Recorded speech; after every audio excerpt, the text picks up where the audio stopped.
Good evening and welcome to News 9. I'm Nolan Pinto. Now, HCN Wadia, the Maharaja of Coorg, has strongly objected to the opening of the Bala Mandira inside the Markara Palace without his permission.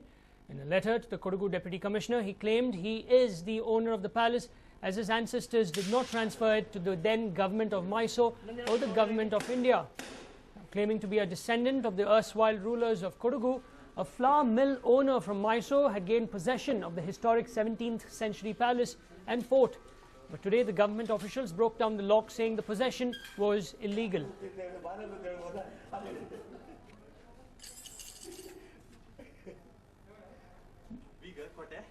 Well, in fact, we now have with us Mr. Anurag Tiwari, who is the DC of Kodagu.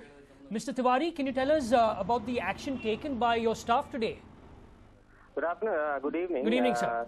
I would like to just clarify that what you have just said, that lock was broke open. See, what has happened that the lock was put in one of the shutters which was already open, so there is no point of breaking open anything. And what has happened? What has happened in this case that Mr. Wadia, who is claiming to have the property, he has been petitioning for quite some time to Archaeological Survey of India and the state government and so other places also. But as far as our records are concerned, we have seen that it's a common usage also that the property is with the government for quite some time, more than around from the British time onwards.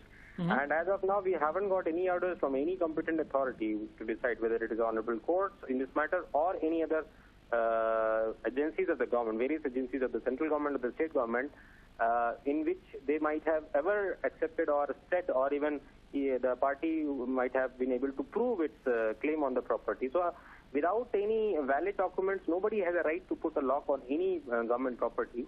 So there was not even a lock on there. It was just a lock on a shutter which was already open.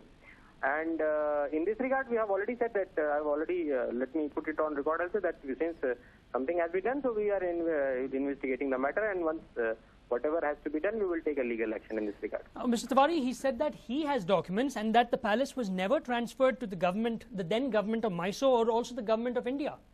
See, what we always say in this regard, that regarding the property disputes, there is honorable, the various agencies of the government always there, which can be approached. And in this case, he has already approached through RTI, the Archaeological Survey of India, and the government department, and till date he doesn't have a single paper to show, or any other agency doesn't have a single paper to show that this property belongs to any other person or a company or a trust or whatsoever that may be, except the government. It's a proper government property. And again, for a common individual, the rule remains the same, that any person who has a claim over any property, he has a competent courts are there where he can litigate his matter. And in otherwise, there are competent government departments which can look into the matter. Once they take a decision or once he gets a clearance from them, then of course the further action can be initiated. But without any proper documents, it's like putting a lock or any piece of property document or any other property, it amounts to trespass. That is a crime under the sections of Indian Penal Code. But anyway, what I am saying is that if he has some documents, one can always approach the competent legal authorities to get relief in that case. So all these years, Mr. Tiwari, who had control of the palace? See, as of now, it's a property under the government of Karnataka. So only thing is, unless of course he has any relief from the government of Karnataka, then of course, as of now, there are government officers running into it, and it's very well within the control, because it's very well within the control of the government of Karnataka. So there is no point, and if he has a right, he can always approach the competent court or competent government departments to get a relief out of it. That's exactly what I'm saying.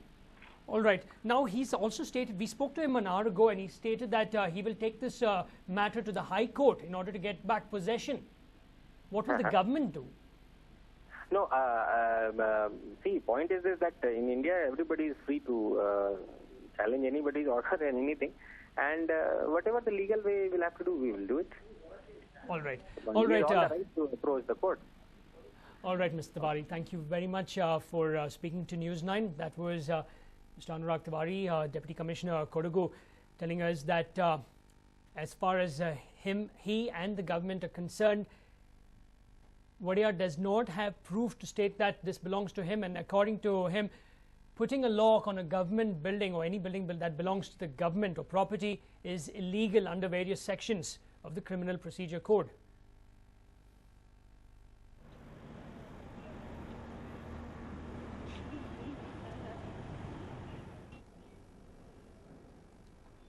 In fact, HCN Wadia, the Maharaja of Coorg, has strongly objected to opening of the Bala Mandira inside the Markara Palace without his permission. In a letter to the Kodagu Deputy Commissioner, he claimed he's the owner of the palace as his ancestors did not transfer it to the then government of Mysore, the government of India. Claiming to be a descendant of the erstwhile rulers of Kodagu, a flour mill owner from Mysore had gained possession of the historic 17th century palace and fort. But today, the government officials broke down the lock, saying the possession was illegal. Well, we have some big news coming in now. Second pre-university results to be declared on May 8th. It's the big news that we're now tracking. Second PU results to be declared on May 8th. Results will be available online on the 8th of May. Now, results will then be available in colleges on the 9th of May. It's the big news that we're now tracking. Second pre-university results to be declared on May 8th. Results will be available online on the 8th of May, and results will be available in colleges the next day on the 9th of May.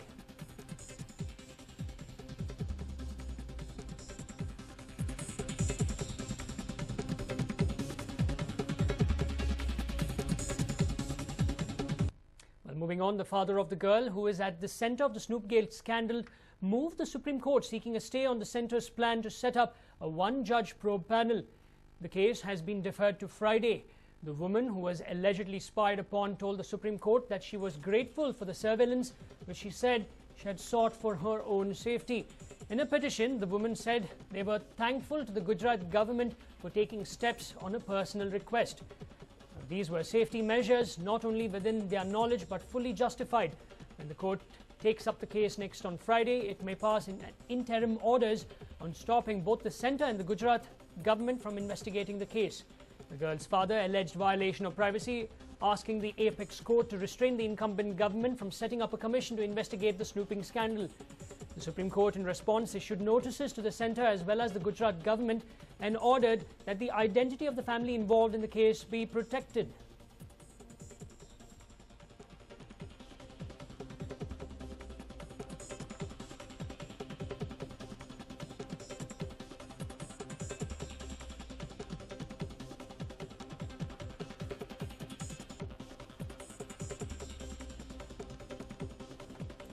In fact, the father of the girl who is at the centre of the Snoopgate scandal moved the Supreme Court seeking a stay on the centre's plan to set up a one-judge probe panel.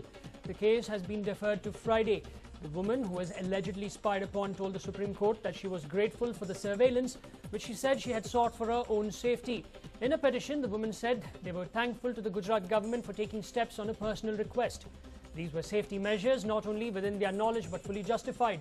When the court takes up the case next on Friday, it may pass an interim order on stopping both the centre and the Gujarat government from investigating the case. And the girl's father alleged violation of privacy and asked the apex court to restrain the incumbent government from setting up a commission to investigate the snooping scandal.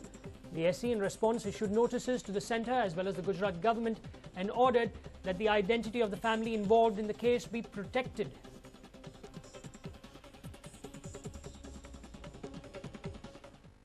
Now, Narendra Modi again took a dig at the Gandhi family. BJP's prime ministerial nominee raised the poll pitch while addressing a rally today. Now, playing his caste card yet again, Modi lashed out at the Congress.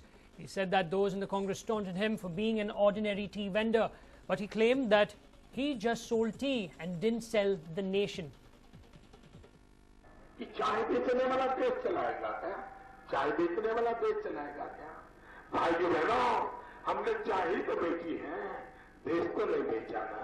हमने चाय ही तो बेची है, देश को नहीं बेचा ना.